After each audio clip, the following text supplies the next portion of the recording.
I don't believe love arrives like a storm. I think it comes quietly. It sits next to you when the noise in your life finally settles. It doesn't announce itself. It doesn't try to impress you. It just stays. For a long time, I thought love was about intensity, about feeling something so strong it could shake you awake. I thought if it didn't hurt a little, it wasn't real. If it didn't consume me, it didn't matter. I was wrong. Real love doesn't knock the breath out of you. It gives it back. It doesn't make you feel chosen once. It chooses you every day, especially on the days when you're quiet, tired, or unsure of yourself. I've learned that love isn't proven in grand gestures. It's proven in presence, in consistency, in what someone does when there's nothing to gain and no one watching. Love is the decision to stay when leaving would be easier, the decision to listen when you'd rather defend yourself, the decision to protect someone's heart even when yours feels bruised. And if I'm being honest, most of us don't fail at love because we don't care. We fail because we don't understand what it actually asks of us. Love doesn't ask for perfection. It asks for responsibility, responsibility for your words, for your silence, for the way your past shows up in the present. It asks you to grow, not because someone demands it, but because you refuse to let your unhealed parts hurt someone who trusts you. This isn't a story about fantasy. It's about choosing someone in real life with real flaws on real days. It's about learning that commitment isn't a cage. It's a shelter you build together. And if you've ever been hurt, if you've ever questioned whether love was worth the cost, if you've ever wondered whether loyalty still exists in a world that runs from discomfort, this is for you. Sit with me for a moment. There's no rush. Love, real love, doesn't show up perfectly wrapped in the way movies suggest. It arrives quietly and sometimes inconveniently. It doesn't scream for attention. It doesn't make grand declarations to prove its worth. It whispers. It lingers. And most of the time, it asks you to grow more than it asks you to feel. Commitment is often misunderstood. People speak about commitment as though it's a promise written in the air, as if saying, I will stay, once is enough. But true commitment is not a single moment. It's 1,000 small choices made over time when no one is looking. It's choosing patience when irritation wants to take the wheel. It's choosing understanding when judgment comes easily. It's choosing presence when distractions and convenience beg you to leave. The truth is, love is not enough. Love is a seed. Commitment is the soil, the water, the sunlight, and the work. Without the work, love withers. Without commitment, love drifts. And commitment isn't about holding someone hostage with your presence. It isn't about ownership or control. It is a gift, a conscious decision to protect the heart you've been trusted with. You see, when someone trusts you with their love, they are saying, I am opening myself to you. I am vulnerable. I am letting you see what most of the world will never see. To commit is to honor that trust, even on days when difficult, even when they fail, even when life is heavy. It is loyalty in action, not loyalty in thought. I've seen many people give up on love because they believed commitment was restrictive, because it felt inconvenient, because it demanded work they weren't ready to do. But love uncommitted is a storm. It burns hot, it excites, it destroys, and in the ashes, there is no regret. Commitment is the quiet flame that burns steady. It warms the darkest nights. It guides you home when the world feels uncertain, and it grows stronger with care, patience, and understanding. And yes, commitment will test you. It will demand that you confront your fears, your insecurities, your selfishness. It will require honesty, even when it stings. It will ask that you love not only their light, but also their shadows. And if you meet these demands with humility and courage, what emerges is not perfection, but something far more enduring: trust, intimacy, and an unshakable bond. There is also a profound truth about timing. Love doesn't always appear at the right moment. It may come when you are still healing. It may come when your heart is heavy. It may arrive quietly, almost unnoticed, like a familiar song. And commitment is what allows that love to flourish. Without it, Even the most beautiful connection will fade. With it, the ordinary moments, cooking dinner, sharing a glance across a crowded room, holding hands in silence become sacred because in those moments you are choosing each other again. Most importantly, love and commitment are not about ego. They are not about winning, being right, or being admired. They are about, sir, the humility of two imperfect humans deciding to walk through life together. They are about quiet courage, the courage to say, I respect you. I will not abandon you when it is hard. And here's the final truth, the part that most people forget. You cannot truly love another without understanding yourself. You cannot commit to someone fully if you are running from your own wounds. Healing, honesty, reflection, these are not luxuries. They are the foundation of commitment. So, the next time love asks you to stay, even when it's uncomfortable, even when it's inconvenient, even when the spark feels dim, remember, staying isn't weakness. It is the bravest act of all. It is the flame that becomes a lighthouse. It is the quiet proof that love can endure. Commitment is not the absence of challenges. It is the promise that no challenge will be too great to face together. Healing is rarely linear. It doesn't arrive like a well-timed plot twist. It doesn't come neatly wrapped in lessons or insights. Healing comes quietly in small moments, often unnoticed until one day you realize the weight has lifted just slightly and the air feels lighter. In relationships, we tend to underestimate how much healing matters, both your own and the healing you create together. We assume love alone is enough to sustain two people. We believe if feelings are strong, pain will dissolve. But it doesn't work that way. Love and pain coexist, they are intertwined. And the truth is, if we do not tend to our wounds, they will seep into the spaces meant for trust, intimacy, and joy. They become silent predators, shaping the ways we speak, touch, and love. Healing, then, is not selfish. It is an act of love for yourself and the one who trusts you with their heart. When you take the time to face your own shadows, when you are honest about your fears, regrets, and mistakes, you become a vessel capable of deeper, steadier love. Healing begins with acknowledgement. It begins with the courage to look at what hurts, not to assign blame, not to justify, not to seek revenge, but simply to see clearly. Pain ignored festers, pain confronted transforms. And here is where forgiveness enters, not as a grand gesture, but as a quiet, persistent choice. Forgiveness is misunderstood as condoning wrongdoing, as letting someone off the hook. It is neither. Forgiveness is freeing yourself. It is refusing to carry resentment as a weight that poisons your capacity to love. Forgiveness is deeply connected to choice. Every day, in real relationships, we are confronted with decisions. Do we react from anger? Do we retreat in fear? Do we hold tightly to past mistakes, letting them define the present? Or do we choose compassion? Do we choose empathy? Do we choose the person in front of us, knowing that they, too, are imperfect and learning as they go? Choosing someone daily is revolutionary. It is quiet. It is humble. It is profound in its simplicity. Most people believe love is a state of feeling, a constant of excitement, romance, and effortless alignment. But love is a series of choices, small, sometimes imperceptible choices, repeated over and over, that collectively create trust, intimacy, and safety. You choose them when they are patient. You choose them when they are impatient. You choose them when life is easy. You choose them when life is unbearably hard. You choose them when you feel distant. You choose them when they are flawed. And yes, you choose yourself, too. For it is impossible to give what you not nurtured within your own soul.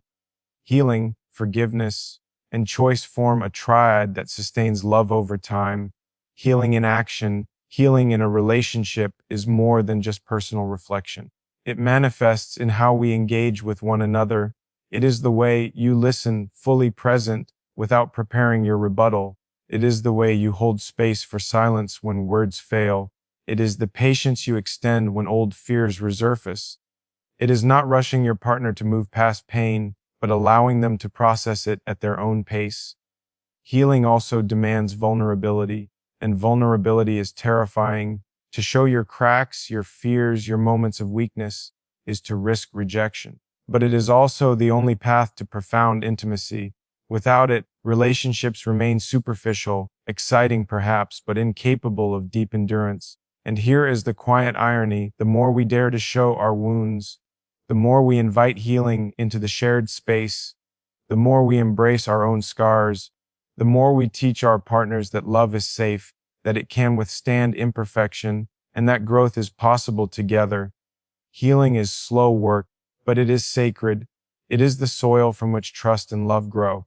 Forgiveness as a daily practice. Forgiveness is rarely a single moment. It is a habit. It is a muscle exercised over time. You forgive when you feel wronged. You forgive when your partner forgets an important date. You forgive when a word cuts deeper than intended. You forgive when patterns emerge that test your patience. And you forgive yourself for past mistakes, for regrets, for times when your words or actions caused unintended pain. Self-forgiveness is as important as forgiving another. Without it, resentment and shame linger, eroding your ability to truly connect. Forgiveness is active, not passive. It is not about pretending the hurt did not occur. It is about consciously releasing its grip on your heart. It is about choosing love over bitterness, growth over judgment, and connection over distance. Forgiveness also creates space, space for dialogue, space for empathy, space for trust to rebuild slowly but securely. Without forgiveness, relationships become a battlefield of memory, where old wounds dictate the present. Choosing someone daily, love is not a single heroic act. It is a series of small decisions repeated endlessly. Choosing someone daily means speaking with kindness when irritation tempts you toward cruelty, listening with patience when frustration tempts you to interrupt, supporting them when life challenges them, even when your own energy is depleted, showing appreciation for the ordinary, unseen ways they navigate life. Choosing someone daily also means embracing change. People evolve, circumstances shift, stressors rise and fall. The person you chose yesterday may be different today. Choosing them daily means welcoming their growth and allowing your love to evolve alongside it. And sometimes, choosing someone daily is not grand.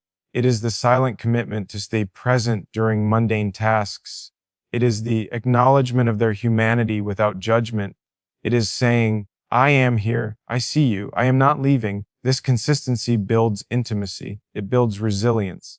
It builds a partnership capable of enduring life's inevitable storms. The intersection of healing, forgiveness, and choice, healing, forgiveness, and choosing someone daily are deeply connected. Healing allows you to release fear and insecurity that might otherwise sabotage love. Forgiveness allows you to let go of past grievances that would poison intimacy. Choosing someone daily transforms love from a feeling into an action, into a living, breathing commitment. Without healing, love carries scars that manifest as mistrust. Without forgiveness, love becomes a ledger of past debts, impossible to balance. Without daily choice, love drifts like a leaf in the wind, directionless and fragile. Together, these three form a foundation. They form a framework for love that is quiet but unwavering. They allow a relationship to withstand hardship without losing its soul. Real life application. Imagine a morning after a fight. You feel hurt. They feel hurt. The echoes of the argument still hum in your chest.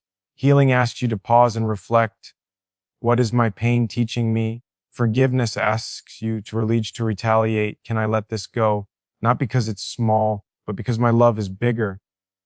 Choosing daily asks, despite this, do I still want this person in my life? The answer, if yes, is not an abstract sentiment.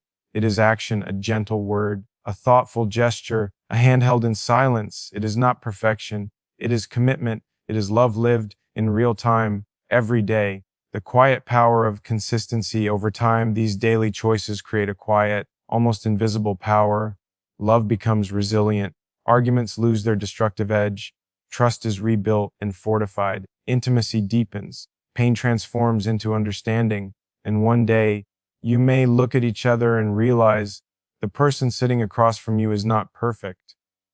But your shared choices, your mutual healing, your repeated acts of forgiveness, have created a love that is real, a love that is unshakable, a love that is rare. And in that quiet recognition, you see the true miracle. Love is not about grand gestures or fleeting passion. It is about showing up every day, even when it's hard, even when it hurts, even when it's ordinary, because it is in the ordinary that love becomes extraordinary. Loyalty is often spoken of like a relic, a quality that belongs to a bygone era, but loyalty is not old-fashioned. It is timeless. It is quiet strength in action. Loyalty is not blind devotion. It is not adherence to a person out of fear, habit, or need. It is a conscious decision to stand by someone's side, to honor their heart, and to protect the trust they have given you. It is choosing them when there is nothing to gain. It is choosing them when no one else is watching. It is choosing them when the world tempts you with easier paths, distractions, or shortcuts. True loyalty is tested in ordinary life, not dramatic crises. It shows up in small ways, keeping promises, speaking kindly about them when they are absent, standing up for them when it would be easier to stay silent. It is the quiet refusal to betray, even in moments of frustration or temptation. Respect as the cornerstone of love. Loyalty without respect is hollow. Respect is the recognition of another person's intrinsic worth, their humanity, their individuality. It is not earned through gifts, words, or deeds. It is acknowledged because they exist as a soul deserving of dignity. Respect manifests in relationships in subtle ways, listening fully, even when you disagree, accepting differences without trying to change them, speaking truth with care, honesty, and gentleness, honoring boundaries, emotional and physical. Respect is not compliance. It is awareness. It is empathy. It is treating your partner as an equal, even when one of you is struggling. When respect is missing, relationships become arenas of power, control, and silent resentment. When respect thrives, love feels safe. It is a sanctuary in which vulnerability can exist without fear. Emotional maturity as the guiding light. Love demands more than affection and desire. It demands emotional maturity. Emotional maturity is the ability to feel deeply, yet not be ruled by emotion. It is the capacity to communicate honestly without attacking.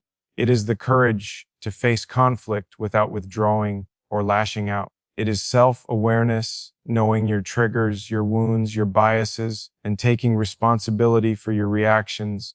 Immaturity in relationships looks like defensiveness, blame, shifting, jealousy, and passive aggression.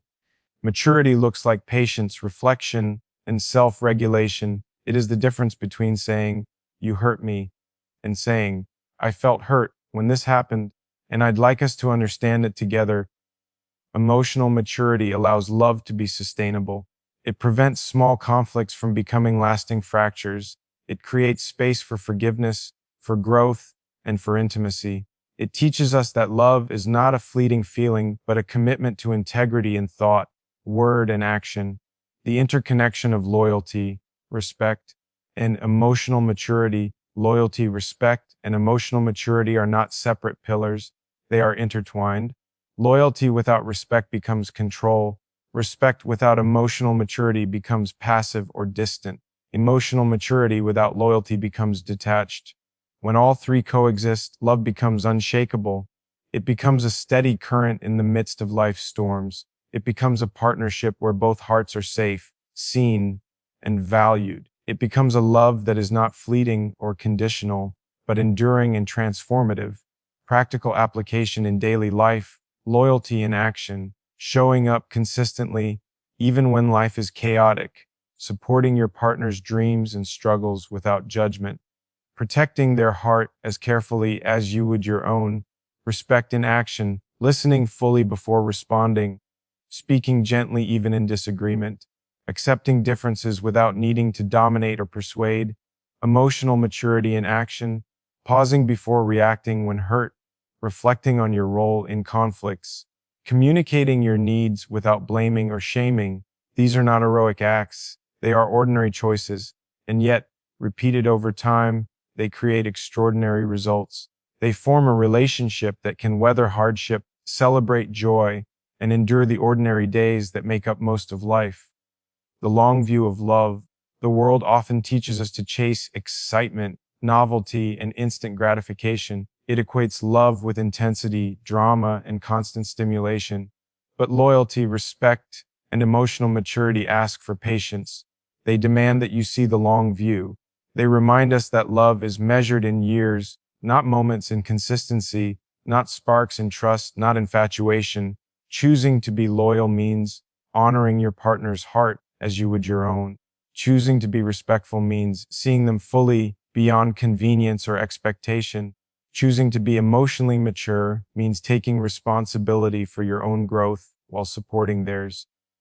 And when these choices align, love becomes more than a relationship. It becomes a sanctuary, a quiet, enduring presence that stands against life's chaos, a home for the heart, even when the world outside feels unkind, a reflection on growth together. No one arrives perfect in a relationship. We all carry scars, stories, and limitation, respect, and emotional maturity teach us that imperfection does not preclude love. They teach us that the act of choosing one another every day with awareness and integrity can transform two flawed people into a partnership capable of extraordinary depth. They remind us that love is not a static achievement, but a dynamic journey, one that requires courage, presence, patience, and grace. When we embrace these principles, we understand that relationships are not just about happiness. They are about becoming better humans together. They are about creating a space where both hearts can grow without fear, judgment, or abandonment. They are about love as a living, breathing commitment that demands both strength and tenderness. And in this quiet, unassuming way, love becomes not a fleeting feeling, but a legacy.